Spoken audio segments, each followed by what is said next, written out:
Aisha, I never noticed she was a man. I never knew. I believe that our education, like such as in South Africa and the Iraq, everywhere like such as.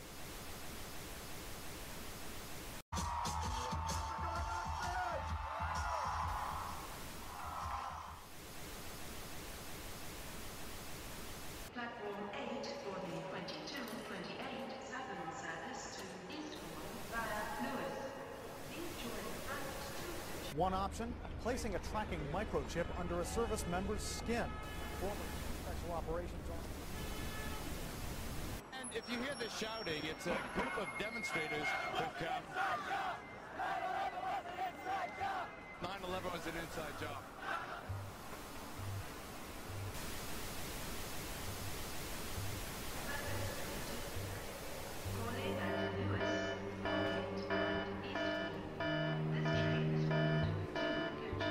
It's no longer a theory.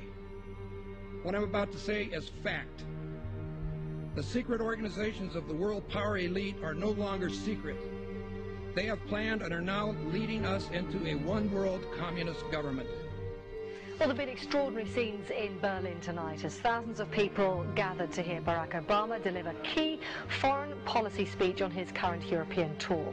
The Democratic presidential hopeful laid out his vision for America's place in a new world order, in a new world order, in a new world order. It's not a new idea. President Bush talked about it back in 1991. It is a big idea, a new world order. President Bush said, and it's a phrase that I often use myself, that we needed a new world order. There's a need for a new world order. I call upon all states to join ranks in order to found the new world order of the 21st century. We have before us the opportunity to forge for ourselves and for future generations a new world order. When we are successful, and we will be, we have a real chance at this new world order.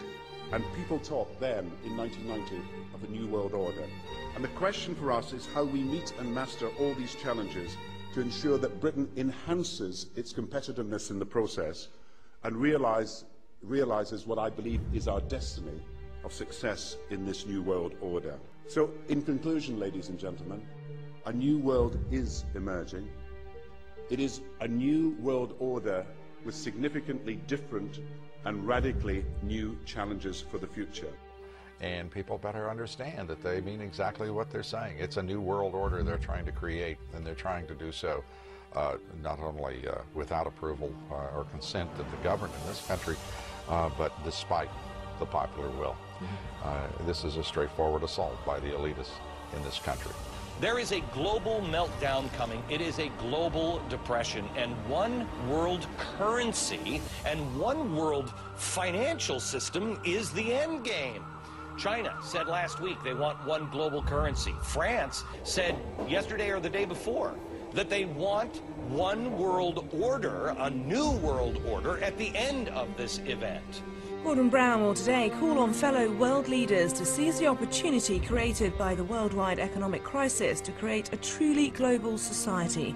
The Prime Minister will use a high-profile speech in the City of London to say that Britain, the US and Europe should join together to create a new, stronger and more just world order. This engineered collapse is there as a massive problem for which you offer the solution, and the solutions are the infrastructure we've been predicting all this time, including the World Central Bank. The goal of this manipulation, and has been for a very long time, is to get the world population to see as a good idea, or the only option in given circumstances that are manipulated into place, the creation of a one world government, a world central bank which would administer all financial transactions on the planet, a world currency, and a microchipped population linked to a global computer. The wealthy elite who have the money and the power know that if they can create a one world global social system, that they can control the central authority. In other words, world control, world domination, one of the oldest desires in the history of the world. There's a very, very clear-cut and easily identifiable system in place that puts all of these elements from media control to government control to energy control together into one apparatus working together effectively towards its final goal, which is, you know, global control. Because of the compartmentalized pyramids that they've constructed within all these institutions of government and finance and corporations, the vast majority of people who are daily making contributions to push the world in this towards this Orwellian global state have no idea that they're doing that, because they don't know how their contributions fit in with everyone else's. Only the few at the top do. Most people don't have a clue that unelected private bankers actually control the governments of the world. There is this like cozy little myth that is perpetuated between politicians and the media. The media report the world as if presidents and prime ministers are the final arbiters and decision makers in the world, which means that the people above the level of presidents and prime ministers that really make the decisions, they're never looked at or exposed by the mainstream media because they're not accepted to exist.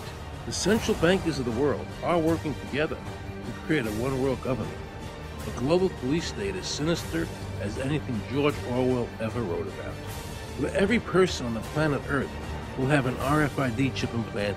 It is the first implantable microchip for humans that has multiple security, financial, and healthcare applications. More than 100 law enforcement officials in Mexico are having microchips implanted in their arms. The chips allow a person to be scanned, sort of like a cereal box at the supermarket. Just like the microchips implanted in the necks of dogs and cats, allowing lost pets to be identified, this glass capsule can do the same for humans. A chip in everybody would be the universal monetary system par excellence, because there'd be no escape from it, and you'd be totally under the control of those who issue the electronic impulses in that chip. The problem throughout human society is that the good men and women do nothing. They don't want power. They don't want control. They want to lead a leisurely life. They want to spend time with their family. They want to lead simple lives. But we are forced throughout society, and throughout history, and throughout human time to stand up against bullies. And many times we stand up before it's too late. And we reverse the course of tyranny.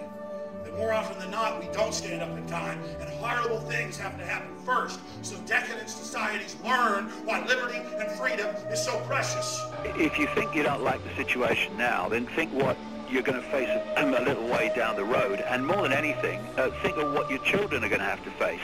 Because you think that we live in a controlled society now, this is nothing compared with what they are going to have to live in.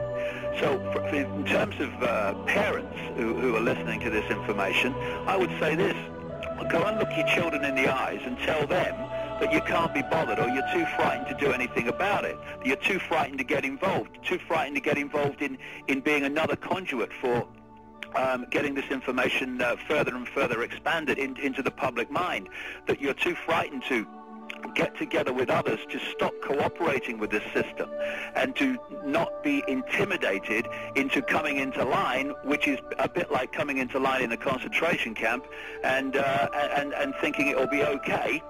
As long as you stay in line and you do as you're told, you'll be fine. And then you realize at the end of it, well, actually, it ain't fine. And if you'd have all rebelled earlier, then you wouldn't be in the situation you're facing now. The point of mathematics alone ought to let us see where the real power is here. There are billions of people, 6 billion, nearly getting on for 7 billion on this planet, who are being manipulated.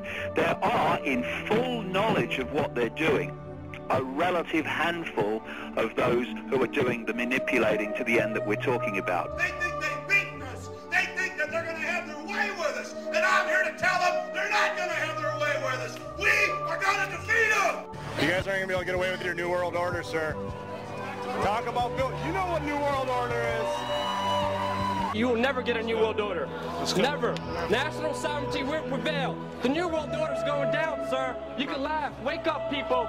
Wake up. Research the New World Order. This is important. Look it up. Investigate it.